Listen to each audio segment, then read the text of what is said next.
welcome to the Ellis Way TN. Please like, share, comment, all the good stuff. We appreciate all of it. If you have any questions, please add your questions. But we are canning potatoes today. I have two different types. I have the Yukon Gold, and then I have a red potato. We actually did these in our container garden this year, trying something different. Literally grew them in laundry baskets. You could grow them on your back deck. You have a patio area. Next year, we did next to our garden. We just want to try something different because it's a pain digging up potatoes. So we didn't have a really big crop, but we did have some. So I'm going to can these two different ways. So my Yukon Golds, I'm going to show you how we do that. It's going to be dry canning. So there won't be any water or anything in the cans. We're just going to add some butter, and then I've been mincing some garlic, all the fun stuff. And I'll mix the butter with it and just literally toss them in that, put them in their cans, and then we'll can them in the pressure canner for about 40 minutes. So we're going to try that method. The other method we are going to do is going to be with canning traditional potatoes and water. I'm going to put some bay leaves in there and some seasoning so they are seasoned while they're sitting in the can. They're ready to go. These are just great to have on hand when you're wanting quick fix, like quick meals, things like that. I do a lot of meal prepping, but I don't always get a chance, especially honestly this time of year. So it's nice to have stuff that's already cooked ahead of time that you can literally just warm up. So this is kind of, you can make stews out of it in the winter time. You just eat them with whatever meat you're cooking, or just eat them. You can put them in a pan and fry them for a little bit with some butter or oil, and then it's fried potatoes if you're having breakfast, things like that. Whatever you want to do with them. But I just wanted to share with you how we do it the Ellis way. So there's lots of different canning methods. You need to check the canning methods for your area, and I mean by your area because canning, it depends on the elevation that you are above sea level, boiling points, things like that. So you need to can the amount of time that's required in your area. Now that sounds crazy, but it's a science. And then whatever canning method that you prefer. This is my canning method. Everybody's got an opinion about canning.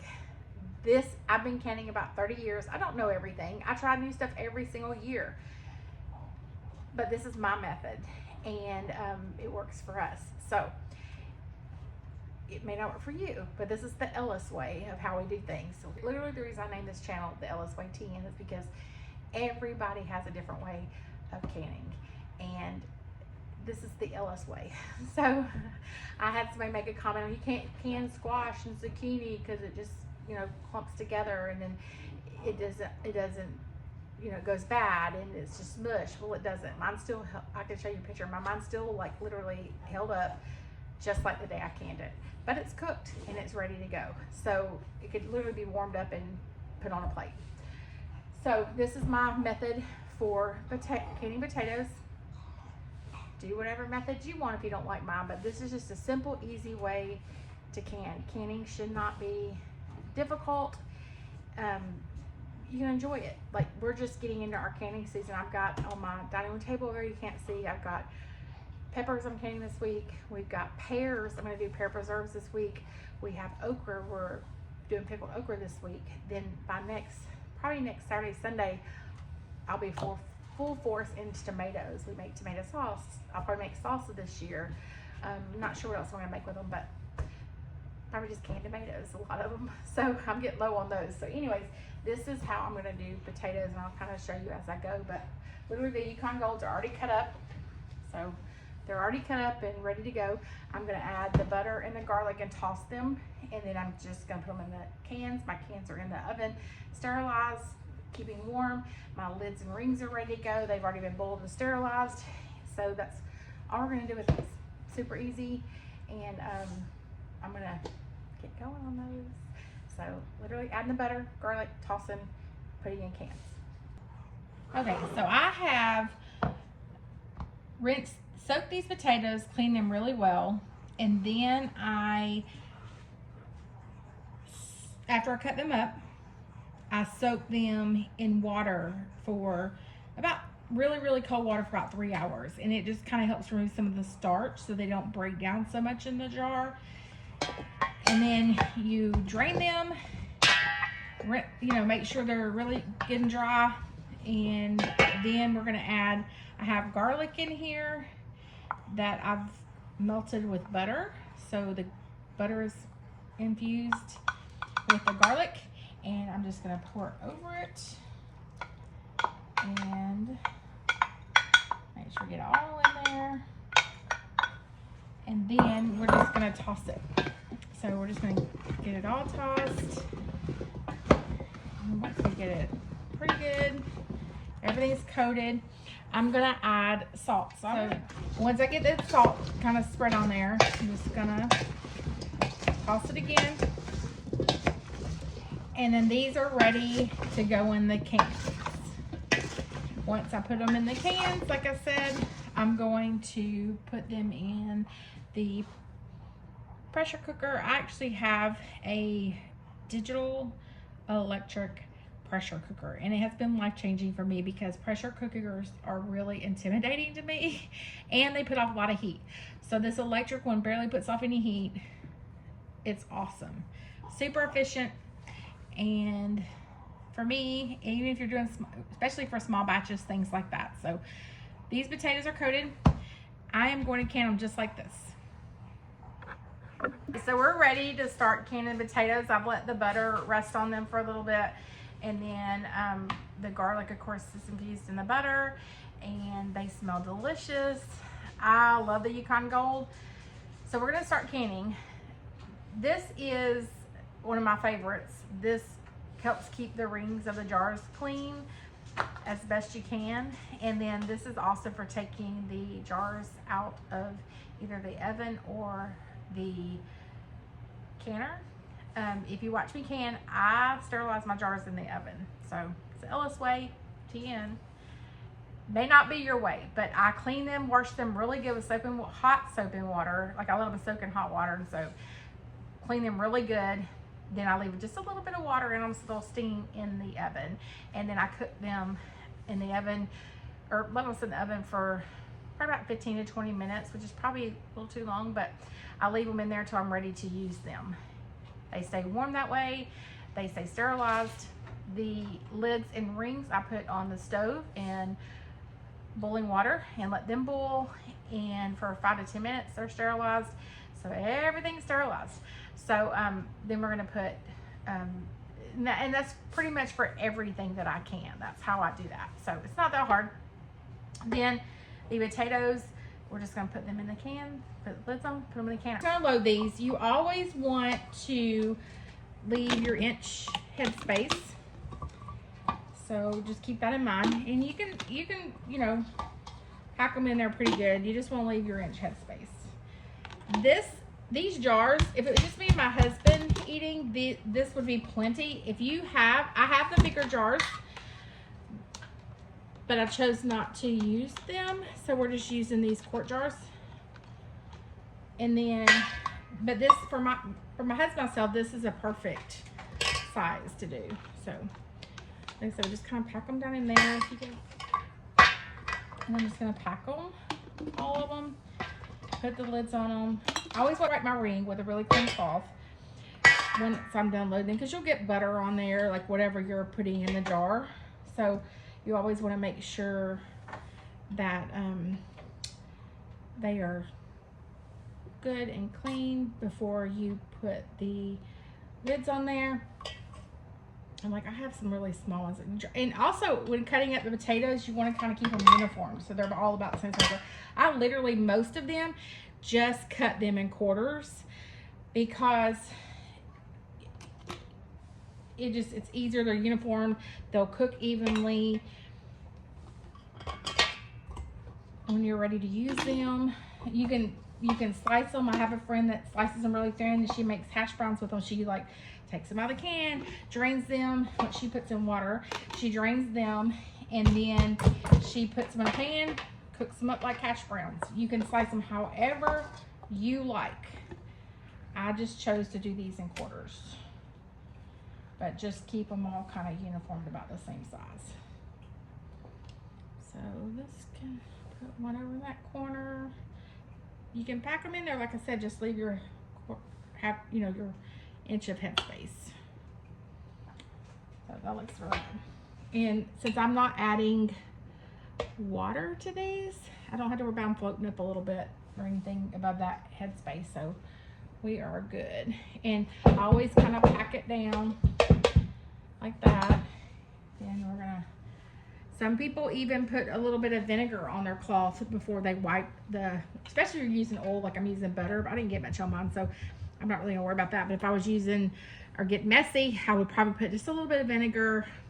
I am just funny, I don't want anything to break down the seal so on my lids, so I'm just kind of, I don't know, I'm just funny about that. So we're gonna just clean the lid. Then my handy dandy little fetcher, I'm gonna rinse it off. I have a couple of them, I don't know why I didn't get out the other one.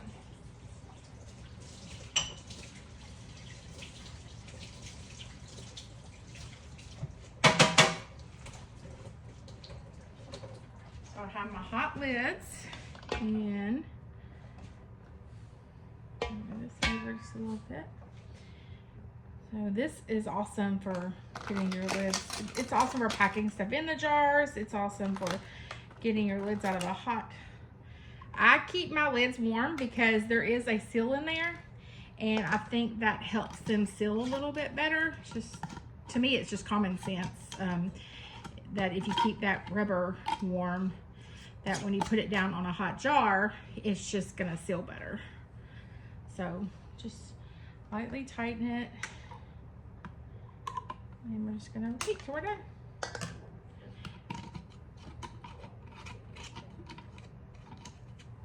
And like I said, whatever canning method you use, just follow. There's all kinds of sources out there. I had no one that canned around me when I started canning. I had talked to several older ladies that have been canning for years, and it, you know, back in the day they had it down pat. So stick to the basics. Like, don't make it more difficult than what it has to be. So there is it. It's ready to go. Super excited about these. Like I said, we grew these ourselves, so I'm just gonna repeat till they're all full, and then we're gonna put them in the canner. Okay, so I've got them loaded in the canner. I have a line inside to fill. I think I filled it just maybe 1/4 of the way full. So it has a line that lets me know that I have enough water in there. Then I'm gonna add just a little bit of vinegar. This helps your jars from getting like dirty during the canning process. I don't know if it's dirty, but it helps them keep from getting the coating and all on them while you're canning. This canner does everything for me. So these are all cold. The water is cold. I'm gonna put the top on it, and it literally tells me step by step on what to do. So I'm gonna, like I said, I'm gonna cook them in here. It'll be, I think it's about 10 pounds of pressure. It's all digital, so I don't control that. So this canner, I've got it in another video, is amazing. It's 100% worth the money, and I do have a link to it. I'll try to add it to this one too. But if you're intimidated by pressure canning, this has changed my life. It's amazing. Like I said, you can do small batches. You can double stack the little just pint-sized jars. This fits 5 quart-sized jars in there, and it's ready to go. I'm gonna actually buy another one, I think, so I can do double, because I do a lot of canning this time of year. So 40 minutes, 10 pounds of pressure, which I don't even set that. I just set my timer. It's that easy, and it does everything for me. And then it completely cools off before you can open it up, releases all the pressure, and they'll be done. I'll let them sit up. I usually put them on a mat, I have a thick mat I put them on, let them cool, and then they'll be ready to go up. For red potatoes, I put a little bit of butter in there, put garlic, put some garlic powder, and then I'm actually gonna add a bay leaf and some basil. So they'll already be seasoned, and if we're having steak or really whatever, chicken, we can have our salad already done of potatoes. So I like 30-minute or less meals during the week. I work full-time. My husband works full-time, and we just like quick meals. So this is stuff we have grown, and we know where it came from. And canning it just makes it easier for storage throughout the year. Saves processing time, like I said, and things a lot easier. So in the background you will hear my canner going, my digital canner, and it's actually letting off the pressure right now where I have the potatoes in there that we did a few minutes ago, the dry canning. So these, we are going to add water to them, really. So we're going to get these full, and then like I said, I'm going to add some basil, and I'm going to add, and also when you're, let me add this too, when you're cutting these up, you want to make sure you get all the bad spots out. If you've ever canned or prepped vegetables, you know that. I shouldn't have to say that, but just to make sure, you want to make sure you get all the bad spots out. You don't want to ever can anything that's too ripe or has bad spots. So you want to just make sure you get all those little spots out, and double check all of them before you put them in there. So I am going to add a bay leaf to each. So I add a little bay leaf. You can put it in the bottom. I just honestly forgot to do it, but either way, bay leaves, if you leave them solid, they're just easier to dig out later. But if you can't, that's fine too. Like I said, you want to watch your headspace. I'm gonna put, this is basil I actually dried myself, so I haven't ground it up, so I'm just gonna add a little bit on top. I love basil. Like, that's my canner going off in the back. It's just ready for the next step. And it's giving me a timer that it's fixing to start canning. And to put my regulator on, which I've already got it on there. So we are going, that digital canner, and I'm going to say it a million times, it is life-changing. So we have our seasoning in there. I've already added, actually going to add a pinch more salt, and then we are, check your headspace, and then we got basil leaves, bay leaves, and salt, garlic, and a little bit of butter. And then I actually have a distiller, so I always have distilled water ready to go. So we're just going to fill it with our distilled water. Once you get the water in there, you'll just want to kind of make sure you get as much air bubbles as you can out. I'm just gonna,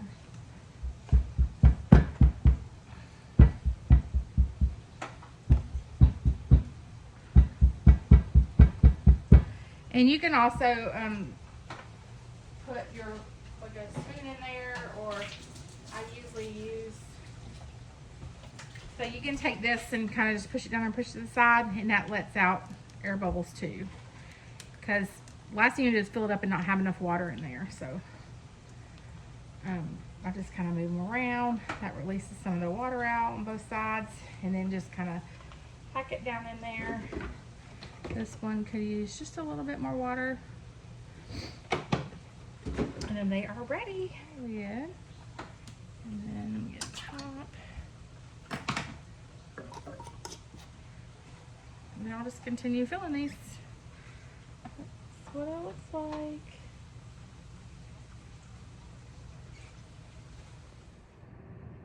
Okay, so I have finished canning the potatoes.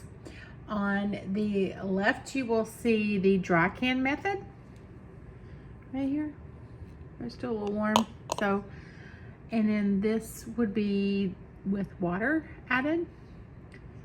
And you can see just a little bit of starch on the bottom of the red potatoes, and they were canned in water. Put seasoning and stuff like that in there too. These just have garlic and butter, a little bit of salt. And then these are the water. So it's your preferred method. I am leaning towards the dry method, but totally up to you how you want to can them. They'll both be good and ready to go on your shelf. Thanks for joining the LS Way Tea, and if you have any questions, just leave in the comments.